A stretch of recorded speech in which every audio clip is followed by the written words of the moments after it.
বিশ্বাস আত্মবিশ্বাস একজন মানুষের জীবনের সবচেয়ে বড় সম্পদ। আত্মবিশ্বাস মানুষ কখনো কোনো কাজে ব্যর্থ হন না। চাণক্যের মতে আত্মবিশ্বাস একজন ব্যক্তিকে সবচেয়ে কঠিন পরিস্থিতি মোকাবিলা করতে সক্ষম করে তোলে।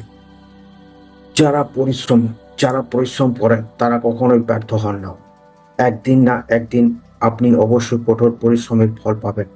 তাই কঠোর পরিশ্রম থেকে পিছিয়ে আসবেন না, কারণ পরিশ্রমই সফলতার মূল মন্ত্র।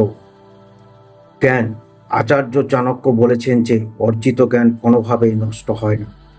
তা সে বইয়ের জ্ঞান হোক বা কোনো কাজে করে অর্জিত অভিজ্ঞতার জ্ঞান।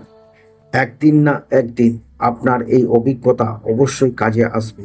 একজন জ্ঞানী ব্যক্তি জীবনের কখনোই ব্যর্থ হন না। জীবনের ভালো মন্দ সময় আসে এবং যায়, কিন্তু অর্থের প্রয়োজন সবসময়। তাই জীবনের সফলতা পেতে আপনার সঙ্গে সবসময় অতিরিক্ত অর্থ ও সঞ্চয় থাকা উচিত। সতর্কতা জীবনের প্রতিটি ক্ষেত্রে সফল হতে সতর্কতা খুবই জরুরি। আপনি যেখানেই থাকুন বা যেই কাজ করুন না কেন, আপনার চোখ কান খোলা রাখা উচিত। যে ব্যক্তি সর্বদা সতর্ক থাকে সে কখনো ব্যর্থ হয় না।